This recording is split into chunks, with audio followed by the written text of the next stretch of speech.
امریکی صدر Donald Trump نے ایک جانب ایرانی مظاہرین کو ڈٹے رہنے، آگے بڑھنے اور اداروں پر قبضہ کرنے کا مشورہ دیا ہے تو دوسری جانب ایرانی قیادت کو دھمکیوں کا سلسلہ جاری رکھا ہوا ہے۔ انہوں نے باور کرایا کہ مظاہرین کے خلاف اقدامات کا نتیجہ ایران کے حق میں بالکل بھی اچھا نہیں ہوگا۔ مزید کہا کہ مظاہرین کی اموات سے متعلق درست اعداد و شمار ملنے پر اس کے مطابق کارروائی کی جائے گی۔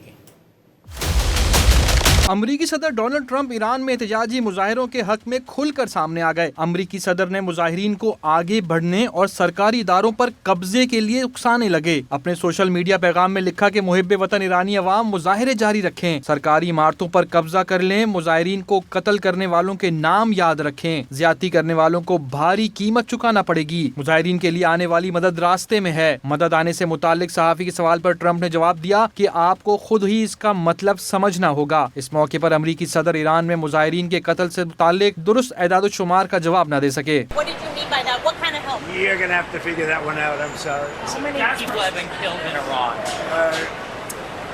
Nobody's been able to give me an accurate number. I have heard numbers from everything's a lot. One is a lot. صدر ٹرمپ نے مظاہرین کو پھانسی دینے کی صورت میں دھمکی دی کہ مظاہرین کے خلاف اقدامات کا نتیجہ ایران کے حق میں بالکل بھی اچھا نہیں ہوگا۔ انہوں نے یہ بھی باور کرایا کہ مظاہرین کی اموات سے متعلق درست اعداد و شمار ملنے پر اس کے مطابق کارروائی کی جائے گی۔ We'll get some accurate numbers as to what's happening with regard to the killing. The killing looks like it's significant, but we don't know yet for certain. I'll know with it, and we'll act accordingly.